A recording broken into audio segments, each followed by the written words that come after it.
कौन बताने के हीरो भैया जाकर लिया दे छोड़िए ने पैसा ना चले। चलिए आई महाराज अब हमनी के सोहर मंगल कर लागे के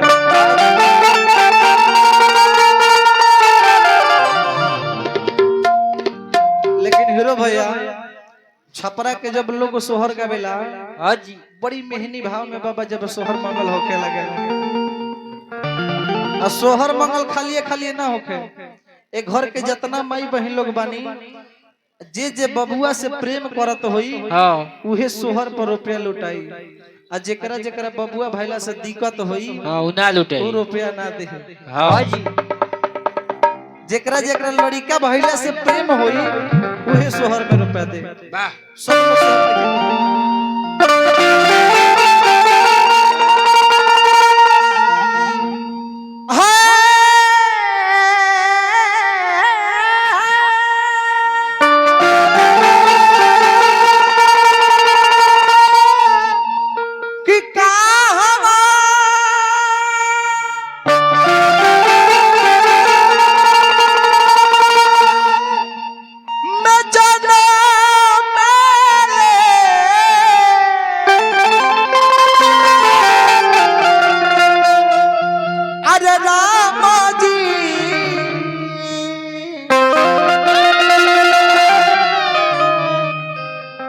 हवा में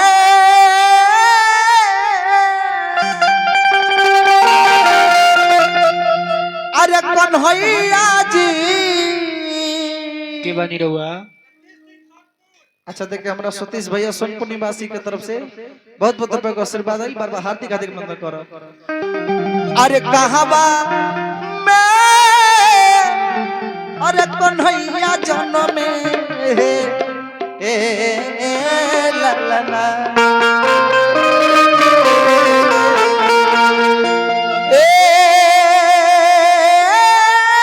ला ला ला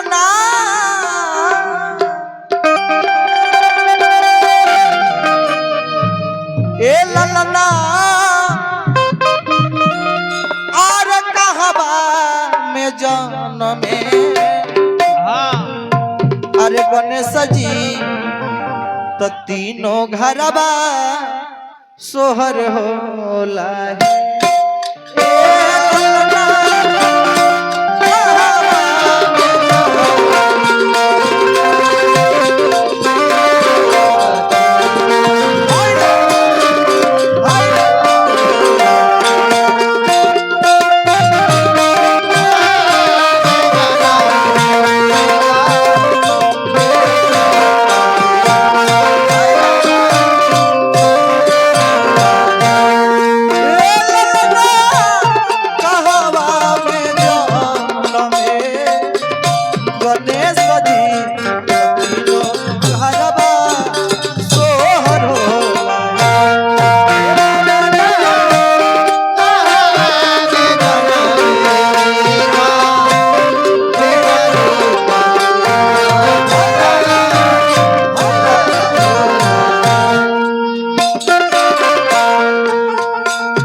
लेकिन बीच के अंतरा में कभी लिखा तरीका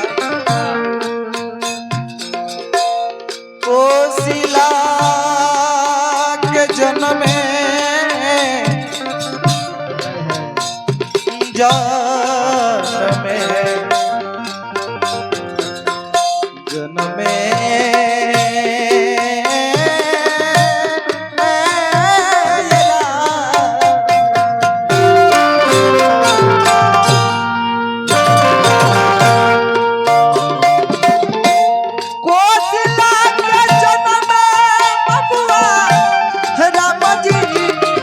देवकी के कन्हैया देवकी के कन्हैया जन्म में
हमने के भैया के तरफ से हजारों हजार रुपए का आशीर्वाद है। हाँ जी बार बार हार्दिक हार्दिक अभिनंदन करो।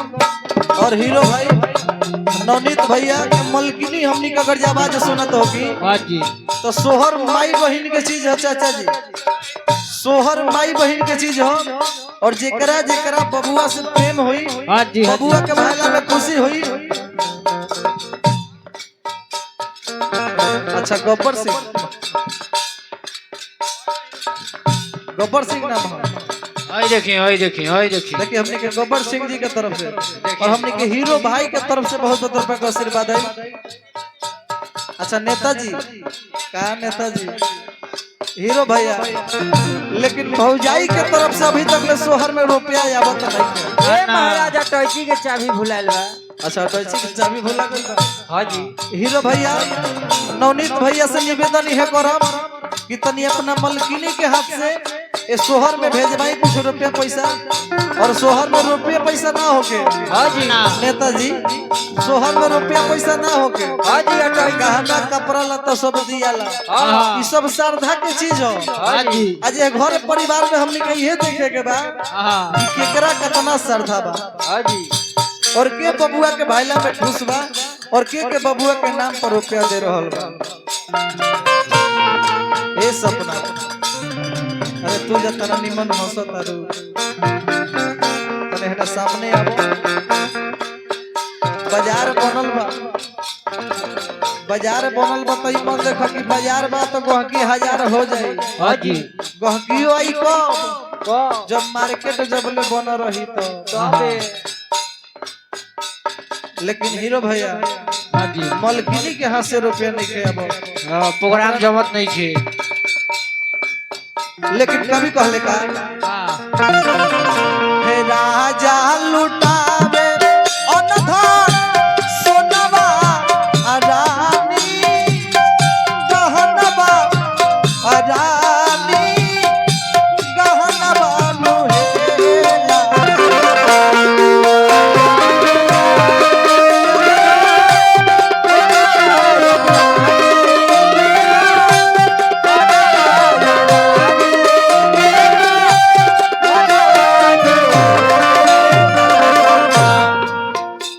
नेताजी हाँ जी का नेताजी कम से कम हमनी पर ने ध्यान देब तो हे लोग पर ध्यान दे। हाँ हाँ भगवान से निवेदन है करो हाँ जी कि हमार नेता भैया जहाँ रही हाँ राजा बन के राज करी हाँ और मलकिनी रानी बन के चली। समाजों में घूम जाए। ये तो भैया गाँव से गद्दारी होता, आंगनों बाड़ी में चले के चाहिए। लेकिन नेताजी रउआ से एगो बात कहो, हाँ जी 20 माने जहर होखेला, 20 माने जहर होखेला, जहर दुश्मनों के ना देवे के चाहिए। ना ना हमनी के तो खैर गांव जवार के भाई बनी, हाँ जी एकर अपन इज्जत अपने में समझ ले लगे। ए ब्याह जी तो दी 19 गो हम रख ली। हे राजा लुटावे अनधन सोनवा अघरवा के गहनवा अघरवा के गहनवा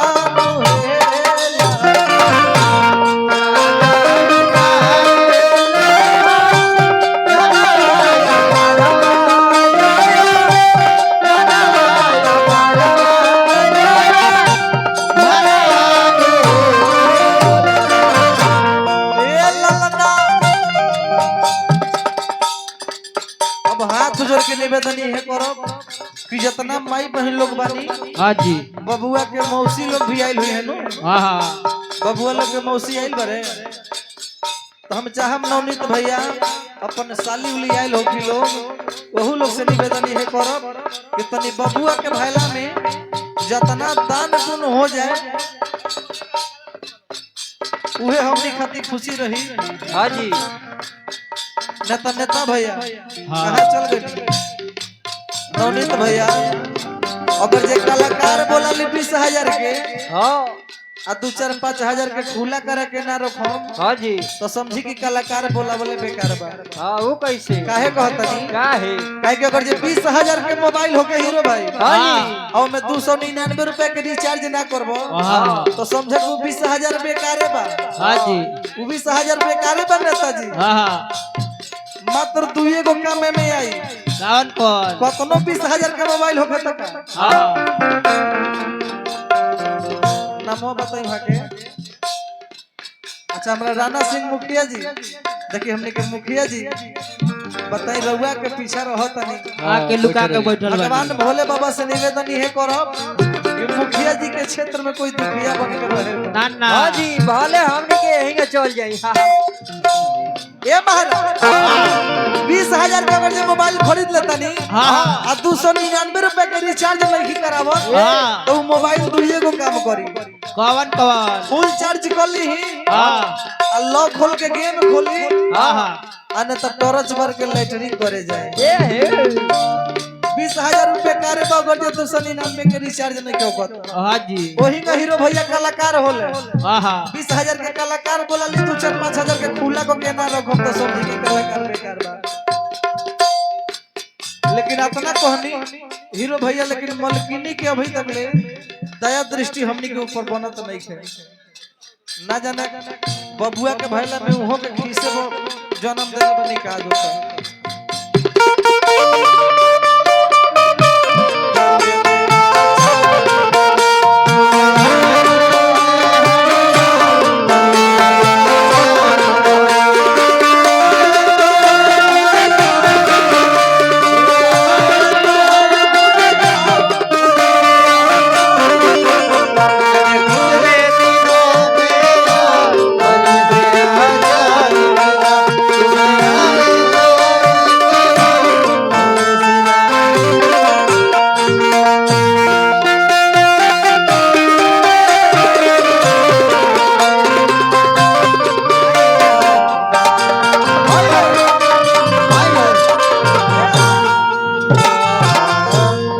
लेकिन कभी कहले का ए राजा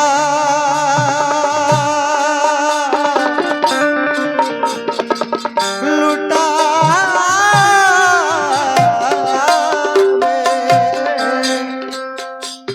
अरे लुटा लुटा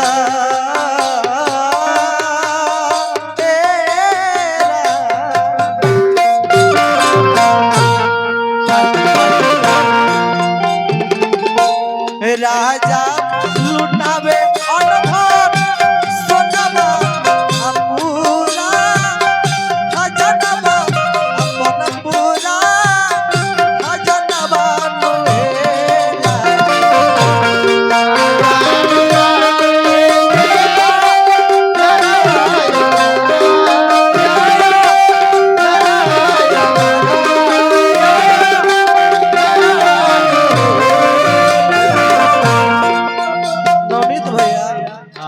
नवनीत भैया हमनी के अगर आवाज सुनत होगी छोड़ी सब लोग बिजी बा सोहर मंगल खालिए ना होके रउआ तना खुश रहे के चाही सोहर तो माई बहन काहे कि घर में साक्षात बबुआ के जन्म भइल बारे आ लड़का के जन्म भइला पर मलकिनी समझी कि सारा लोग खुशी से सोहर मंगल गावेला धन दौलत लुटावेला लोग।